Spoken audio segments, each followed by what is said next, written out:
많아져야 맞는 수로 좀 맞게 하고 싶은 애들 있잖아. 데리고 오면 재밌겠지. 48쪽.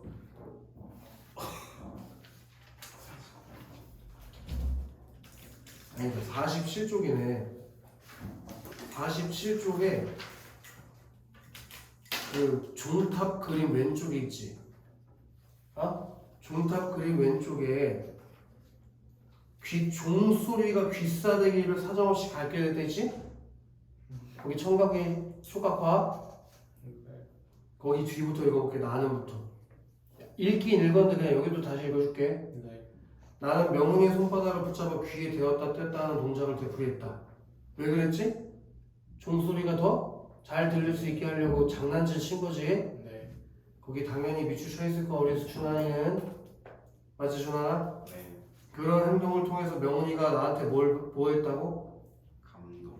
좋아. 비단한 종소리 중봉을 뚝 잘라 동강을 내었다가 다시 이어붙이기를 되풀이하는 그 장난이 명훈이 얼굴에 발갛게 꽃물이 배게끔 핏기를 돋웠다. 건 공중에 둥둥 떠있던 딸고만의 아버지의 발바닥이 어느새 슬그머니 땅으로 되돌아 있었다. 나는 종 치는 작업을 마무리하기 위해 종줄을 잡아당기는 힘을 적당히 조절하는 중이었다. 나는 시로라기 같은 희망을 품은 채 딸고만 아버지가 아닌 사찰 아저씨를 향해 최대한 존경의 눈빛을 띄워보았다. 태연아, 왜 내가 딸고만이 아버지가 아니라 사찰 아저씨라는 눈빛을 띄워보냈지? 그치? 이 딸고만 아버지가 종칠 수 있는 기회를 딱 몇 명한테 줘? 한 명, 착한 학생 한 명한테만 주지? 그걸 누구한테 그 기회를 주고 싶어? 그래서 최대한 존경의 눈빛을 띄워보는 거 맞지, 그치, 태연? 하지만 아무 소용없는 아첨이었다. 지금 내가 엄청난 걸 발견해버렸다. 서준이가 핸드폰을 만지는 걸 발견해버렸다. 시간이. 그럼 시간을 봤다는 뜻? 수업이 너무 지루해가지고 아니, 시계를 봤다는 뜻? 너무 빨리 가서. 맞아야죠. 가만히 있으면 안 되겠지, 서준. 서준, 수업 시간에 시계 보면 어떻게 되지? 확실하게 해줄게. 그럼 너 어깨를 이제 못 쓰게 돼. 알겠어, 서준? 너 이제 농구 못해. 어깨 못 들어가지고. 알겠어, 서준? 지금 얘가 왜 사찰 아저씨에 대한 존경의 눈빛을 띄워버렸다고? 종을 쳐보고 싶어서. 종이 쳐보고 싶어가지고. 누가 송치기 하고 싶은데? 명은이. 명은이. 빨리 일어나야지. 하지만 아무 소용없는 일이었다. 왜? 저 무슨 일 있었어? 왜 그래? 빨리 가야지. 책 봐야지. 책 봐야지. 사찰 아저씨가 아닌 딸고만 아버지는 결국 나로 하여금 마지막 순간에 딱 한 차례 종수를 잡아내기 위한 그 특혜를 베풀지 않은 채 매정하게 종치기를 끝내버렸다. 주일마다 뒷공무리를 밟고 다니며 딸고만 아버지라고 가학스럽게 놀라던 지난날들이 여간 후회되는 게 아니었다. 여간만 후회되는 게 아니었다는 건 무슨 말이지? 수혜가 안 되었다. 여간 후회되는 게 아니었다. 그럼 후회가 된다는 거야, 후회가 안 된다는 얘기야? 후회가 많이 된다는 얘기지. 알겠어? 네. 딸고만 아버지라고 내가 평소에 안 놀렸으면 무슨 기회를 줬을 수 있어? 종을 치기. 그러니까 그 옛날에 걔를 그렇게 놀려댔던 게 아주 후회됐다는 뜻이야. 알겠어? 자, 아쉬움을 달랠 요양으로 나 동그라미다. 나는 얼른 고무신을 벗어. 동그라미. 나 동그라미. 지금 어디 하고 있지? 여기 오고 있는 거. 네, 사실 이것 때문에 아파 죽겠어요. 나는 얼른 고무신을 벗어들었다. 여태껏 늘 해왔던 방식에 따라 나는 바야흐로 저녁 하늘 저 멀리 사라진 마지막 종소리를 고무신 안에 양껏 다 퍼담았다. 근데 소리라는 게 사실 신발 안에 담을 수는 없는 거지. 내 밑줄쳐 있어야 될걸? 잽싸게 고무신장을 명훈이 귓바퀴에 찰싹 부셔주었다. 아까 귀에다가 손을 댔다 뗐다 했던 장난에 이어서 고무신을 귀에 댔다 뗐다 더럽게 댔다 뗐다 하고 있지, 그치? 그게 명훈이를 뭐하게 만들어? 감동하게 만들지. 그래서 명훈이 동그라미 명훈이. 그러자 명훈이 해맑은 미소가 가득 번져나기 시작했다. 어미종은 이미 움직임을 멈췄지만 고무신장 안에 새끼종, 미추시크 새끼종, 그게 종소리의 진동을 비유적 은유법으로 쓴 거예요. 그 새끼종이 담겨 아직도 작은 움직임을 계속하고 있었다. 난 밑줄 때려야지. 그 종이 꿀벌처럼 이민거리면서 대고 명운이 괴를 간지르고 있었을 것이었다. 그렇게 직유법, 거기 직유법 어디 있어? 꿀벌처럼의 직유법 있지, 그치? 네. 그리고 화류법이라는 게 뭐야? 화류법? 서준, 화류법이 뭐야? 물체가 움직이는 것처럼 보여. 네? 물체가 움직이는 것처럼 변하는 게 무슨 말이야? 검은 기민물이 날리는 그거. 네? 뭔 개소리야? 화류법을 모른단 말이야. 이거 큰일 아니 났다. 알아요. 화류법이 뭐예요? 미생물을 미생물이요? 아니 무생물 새끼야. 무생물 씨 미생물이 뭐야? 무생물을 생물처럼 표현하는 거 미생물이 갑자기 왜 나와? 밑에 써놔. 무생물을 생물처럼 표현해. 갑자기 왜 미생물들이 나와? 준호아, 무생물을 생물처럼 표현하는 게 화류법이요? 예를 들면 지우개가 달려갔다. 지우개가 무생물인데 다리도 없이 어떻게 달려가냐고. 여기도 종소리라는 게 무생물 아니야? 네. 근데 마치 움직일 수 있는 것처럼 표현되어 있으니까 화류법에 쓰였다고. 그걸 통해서 종소리를 생생하게 표현해 주고 있는 거예요. 지우법, 화류법을 통해서. 이해됐나? 네. 그럼 지금 내가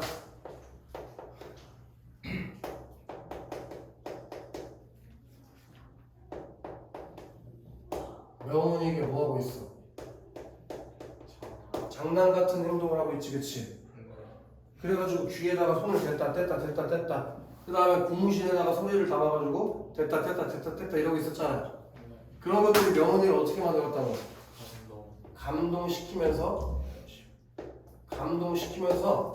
둘 사이가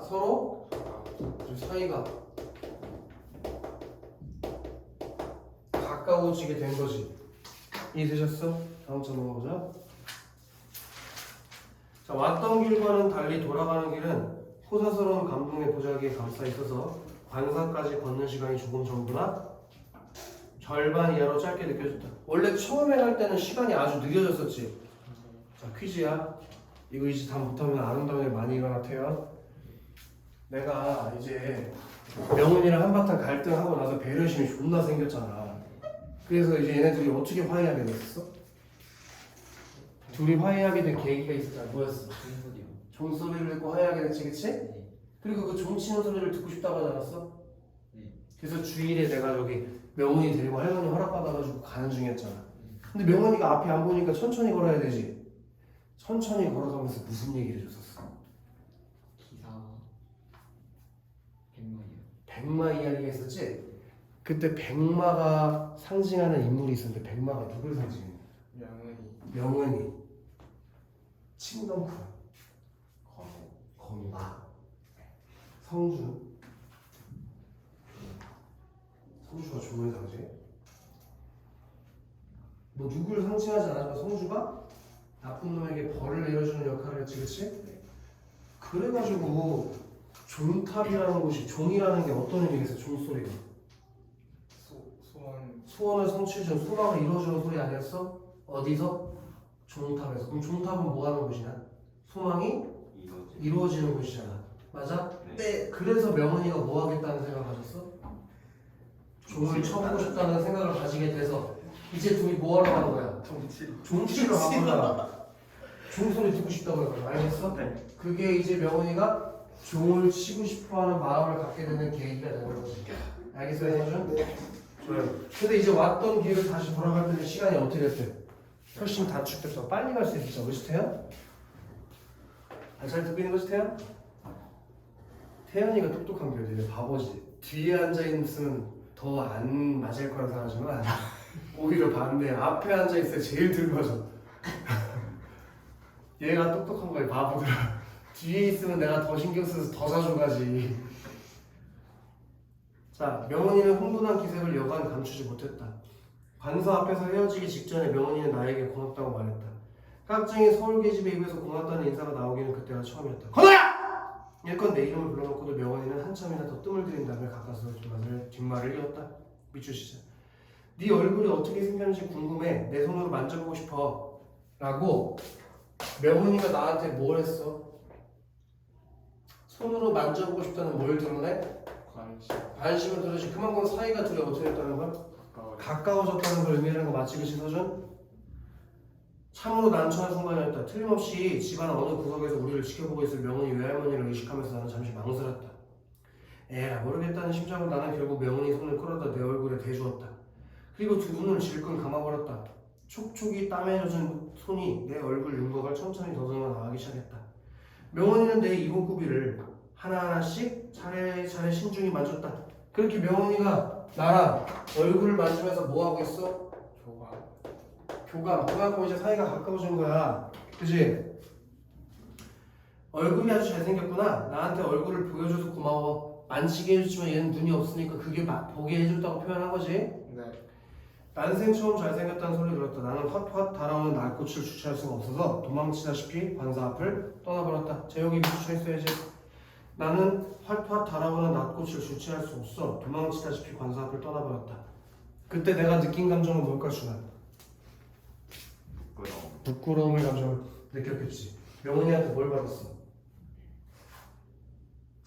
칭찬을 받았으니까 칭찬, 그치? 네. 왜 안 쓰지 근데? 네. 부끄러움을 느꼈어요, 그치 온유? 네.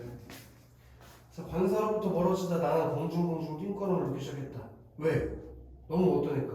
부끄러워서. 기쁘니까 기쁘. 기뻐서. 써있잖아. 기쁜 마음 또 다시 기쁜 마음. 어떤 마음?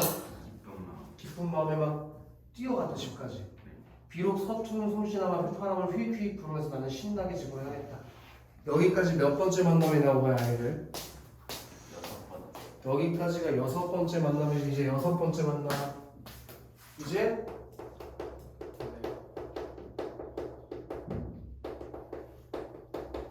그럼 점점점 둘 사이가 어떻게 되고 있어? 친근해지고 있는 거 보이지, 그치? 네. 자, 명은이가 내게 무리한 부탁을 해온 것은 신광교의 종탑에서 색다른 경험을 하고 한 바로 다음날이었다. 다시 만나자마자. 그럼 이제 몇 번째 만남이야? 다시 만났으니까 다음날. 7번째. 명은이는 나를 붙잡고 엉뚱 행동한 소리를 했다. 선우야, 날 다시 교회로 데려가줘. 내 손으로 종을 쳐보고 싶어. 오른쪽에 갈아입었을까? 그렇게 종을 쳐보고 싶다는 어떤 마음이 들어나? 아니 지금 6번째 만남 이후에 명은이가 네. 내 손을 붙잡고 명호야, 명호래, 건호야, 나 종 쳐보고 싶어. 그런 뭘 표현했니? 자신의 소망을 표현한 거 아니야? 네. 그 소망을 어떻게? 간절하게. 지금 간절하게 표현하고 있는 거지. 이해돼 주나? 네. 그러다가 큰일 나. 딸구만이 아버지한테 손에 맞아 죽을게요. 나는 펄쩍대면서 그 청을 모지락스럽게 거절했다. 하지만 명원이는 나한테 검실기게 달라붙으면서 계속 비라리 치고 있었다. 제발 부탁이야. 딱 한 번만 내 손으로 직접 종을 쳐보고 싶어. 종은 쳐서 못 하려고. 그냥 그래. 내 손으로 울리는 종소리를 듣고 싶을 뿐이야. 말은 그렇게 했지만 나는 명은이의 진짜 속마음이 무엇인지 금세 알아챌 수 있었다. 동화 속에 늙고 병든 백마를 흉내내고 싶은 것이었다. 백마가 종치고 어떻게 됐지? 소원을 이뤘잖아. 그런 것처럼 명은이도 종쳐서 뭘 이루고 싶어? 소원을 이루고 싶어 한다는 걸 내가 느낀 거지. 이해돼 서준? 버림받은 백마처럼 자신의 억울한 사정 미주시죠. 억울한 사정. 친구들, 명은이에게 억울한 사정이라는 건 뭘까? 눈이 뭔가. 쓰자. 눈이 뭐. 또 하나 더 쓸까? 전쟁 중에 부모님을 잃은. 그럼 전쟁 중에 부모님을 잃어버리고 앞을 보지 못하게 되지 않았어? 그치? 네. 그런 억울한 사정을 성주에게 호소하고 싶은 것이다. 현관패 쳐라 이거. 눈을 뜨고 싶다는 소원. 그러니까 얘가 종을 치고 싶은 이유가 뭐야? 눈 뜨고 싶다는 소원을 이루고 싶어서. 이해돼? 누구든지 종을 치면서 소원을 빌면 다 이루어진다고 명은이 앞에서 공연히 허튼 소리를 짓거리는 일이 새삼스럽게 후회되었다. 대관절 무슨 재주로 딸공 할아버지 허락도 없이 고해 종을 무단히 누른단 말인가? 근데 알았다니까 하면서 그 소망에 대한 부탁, 명은이의 부탁을 내가 거절했니 받아줬니? 받아줬어요. 승낙했지. 왜? 내가 명은이에게 어떤 마음을 느꼈을까? 연민과 공감을 느꼈기 때문에 명은이가 말도 안 되는 소원을 해달라고 빌어달라고 해도 그걸 들어줬을 거란 말이야. 명은이의 마음을 누구보다 잘 이해하고 있는 거지. 이해돼요? 거기 연방 도리머리에서 태어나 있는 거야. 우리 머리를 하는데 마음 간다.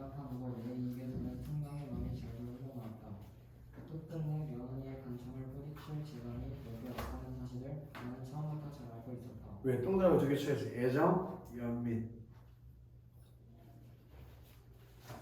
그래서 이용이는 절대로 안 돼요. 희용이도 절대로 안 돼요. 그럼 언제?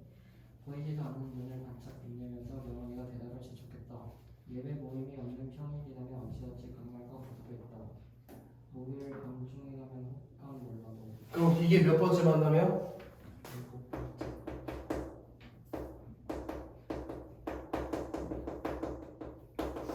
일곱 번째 만남이고 일곱 번째 만남에서 명훈이가 나한테 종을 치라고 하게 해달라고 뭐 한 거야? 부탁한 내용이 핵심이겠지. 네. 이해됐나?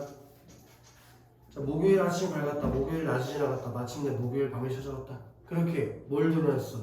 시간의 경과를 빠르게 지시했지? 네. 바로 목요일 밤 그 뭐하러 간다? 뭐하러 가기로 약속한 날이야. 종치. 그렇게 시간을 빨리 흘려보내서 동그라미 시작. 긴장감. 뭘 느끼게 한다고 준한? 긴장감. 명훈이는 신의 산보를 구시던 외할머니한테 밤마을 그래 마실이야 산책이라고 생각하면 돼.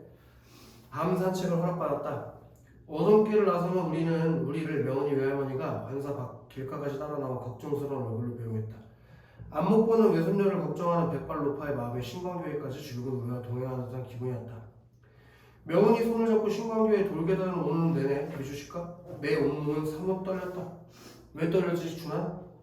긴장돼서. 흥분 밑줄, 두려움 밑줄. 흥분되는지 아니면 두려움 때문인지 땀에 젖은 명훈이의 손동안 달달 떨리고 있었다.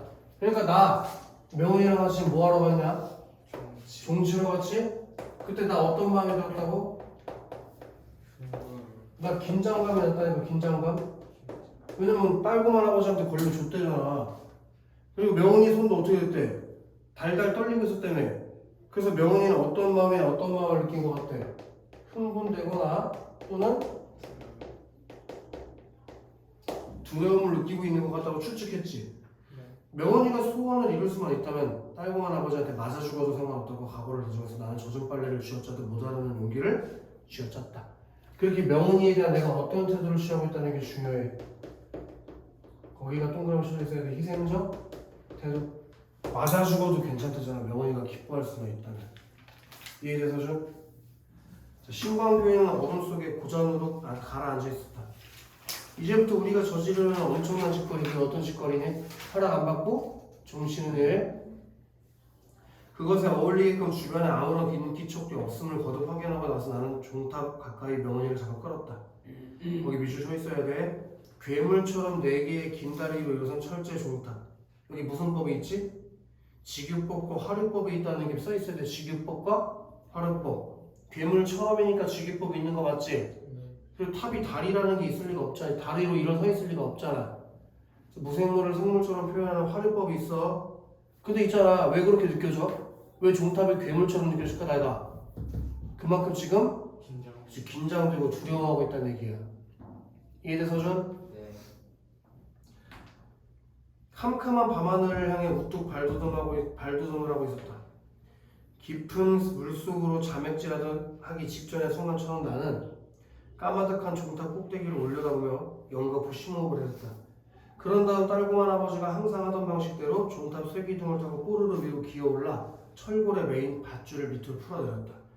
꽉 붙잡고 있어. 명훈이 손에 밧줄 밑동을 쥐어주고 나서 나는 양팔을 높이 뻗어 밧줄에다 내 몸무게를 몽땅 실었다. 그동안 늘 보아와 나온 딸공한 아버지의 종치는 솜씨를 흉내내어 나는 죽을 힘을 다해 밧줄을 잡아나기 시작했다.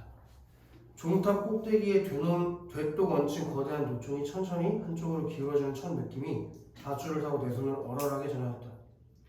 마치 한 풀 줄기에 나란히 매달려 함께 바람에 흔들리는 거기 밑줄 쳐야 돼요. 두 마리 딱딱이비처럼이니까 무슨 법이 쓰인 거야? 직유법. 그 딱딱이비가 누구와 누굴 비유한 거라고? 명훈이랑 나가 그 종줄에 매달려 있는 게 마치 바람에 흩날리는 딱딱이비 같은 느낌을 받았대. 이해되주나? 명훈이 역시 밧줄에 제 몸을 실은 채 나랑 한 통으로 건곤중을 오르는 동작이 어느새 눈치껏 장단을 맞추고 있었다. 어둠 때문에 잘 보이진 않았지만 내 코끝에 훅훅 끼얹히는 명훈이의 거친 숨결에 섞인 단내로 미루어 명훈이가 시방 어떤 표정을 하고 있는지 너끈히 짐작할 수 있었다. 자, 마지막 부분 여기 준환이 좀만 읽어봐라. 소원비를 좀비를 잃어 내 말 말이 채 끝나기도 전에 대응하고 첫 번째 종소리가 울렸다. 그 첫 소리를 울리기까지가 힘들었다. 일단 첫 소리를 울리고 나니 그 다음부터는 모든 절차가 한결 수월해졌다. 댕그렁댕 댕그렁댕 기세 좋게 울려대는 종소리에 귀가 갑자기 먹먹해졌다. 소원을 빌어 여기부터 종소리와 경쟁하듯 목청을 높여 명언이를 체감하는 한편 나도 마음속으로 소원을 빌기 시작했다. 여기가 비추셨어야 돼. 명언이가 소원을 다 빌 때까지 딸고만 아버지를 잠시 귀먹쟁이로 만들어달라고 빌고 또 빌었다. 그럼 누구를 위한 소원을 빌었지? 서준? 명훈이. 그렇게 내가 명언이를 위한 어떤 태도를 가지고 있다고? 그만큼 명언이를 위하는 마음이 크고 희생적 태도를 취하고 있다 이거야. 그러니까 소원을 빌 때 누구를 위한 소원을 빌고 있어 서준? 명훈이. 명언이와 내가 한 몸이 되어 밧줄에 매달린 채 땅바닥과 허공 사이를 절곡공이처럼 오르락내리락 하면서 온몸으로 방아를 찌을 정하다 노종을 우리 머리 위에서 부르르 진짜를 치며 엄청난 목소리를 울어댔다. 태양 사람이 붙어요. 사람이 밧줄에 닿는 게 아니라 이제는 활력이 붙어오는 밧줄이 오히려 사람을 잘못되게 바꾸는 듯한 느낌이었다. 한참 정치는 일에 고부러져 있었을 탓에 뻘쭘하니 아버지가 발명한 뒤에 까맣게 보였다. 계열지기 엉덩이를 한방 걷어치고 벗어야 안 같으면 그의 모습을 어둠 속에서 겨우 가늠할 수 있었다. 기차 같은 설명하는 듯한 고함과 동시에 그가 워낙 덤벼들어 내 손에 밧줄에서 잡아들였다. 그럴 순간 나는 더욱더 기를 쓰고 밧줄에 매달려 더욱더 힘차게 종소리를 울렸다. 주먹질과 발길질이 무수히 나다들었다.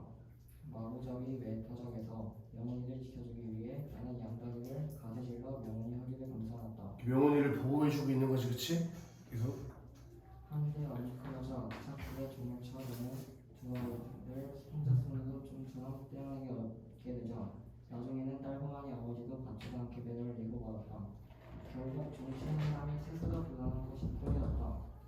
그 어느 때보다 기운차게 느껴지는 여기 어둠에 잠긴 세상에다가 세워쳐야 돼.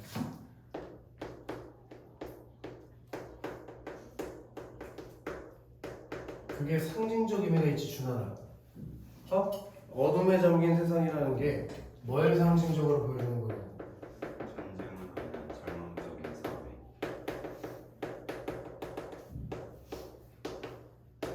사회. 예를 들면은 부모님을 전쟁 중에 잃어버렸다든지 원래 살던 곳을 잃어버리고 도망을 다닌다든지 그런 전쟁으로 인한 절망적 사회를 소설에서 어둠에 잠긴 세상이라고 빗댄 거지, 그치? 상징적인 표현을 한 거지. 그 속으로 멀리 퍼져나가고 있을 때 뭐가? 종소리가. 우리 거기 종소리에다가 내가 별표 쳐달라고 했을걸? 그치? 이 종소리라고 하는 게 아주 여러 가지 의미를 담고 있다고 했는데 일단 첫 번째로 어떤 의미가 있다고 하는지 기억나? 명은이의 간절하고 순수한 소원.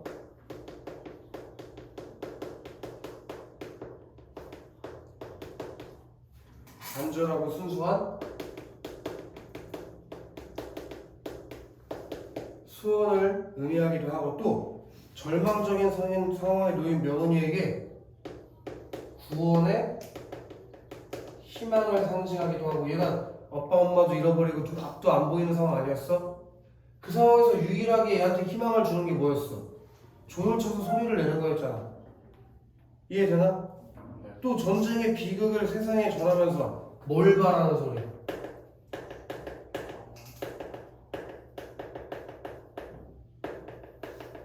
전쟁이 끝나기를 바라는 평화의 소리. 그치?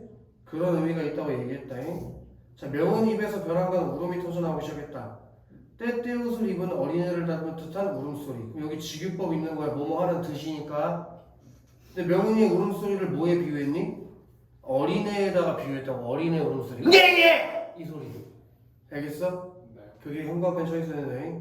연민. 그리고 명은이의 간절하고 순수한 소원.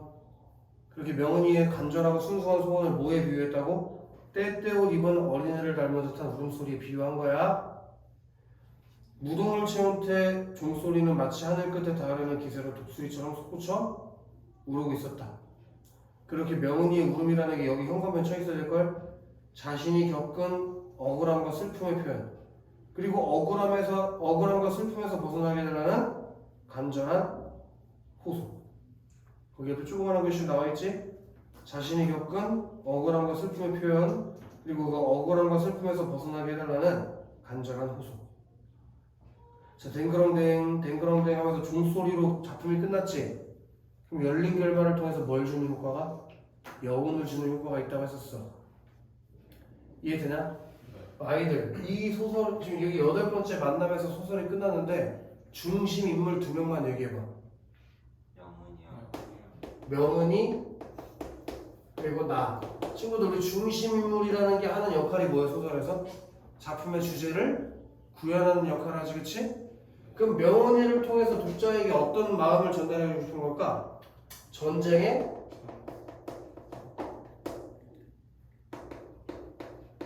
참혹성과 그리고 폭력성을 명은이의 모습을 통해서 고발하고 싶었던 거야. 이렇게 어리고 순수한 아이가 전쟁이라는 것에서 어머니 아버지를 잃어버리고 눈마저 앞을 보지 못하게 돼버리는 거. 왜 그런 거야? 명은이 뭐 잘못했냐? 그게 다 뭐 때문이야? 전쟁 때문이잖아. 그런 전쟁의 참혹성과 폭력성을 명은이라는 인물을 통해서 고발하고, 근데 이 명은이를 누가 헌실적으로 도와주니? 나. 그치? 이렇게 나가 명은이를 뭐해? 좋아하지 않아?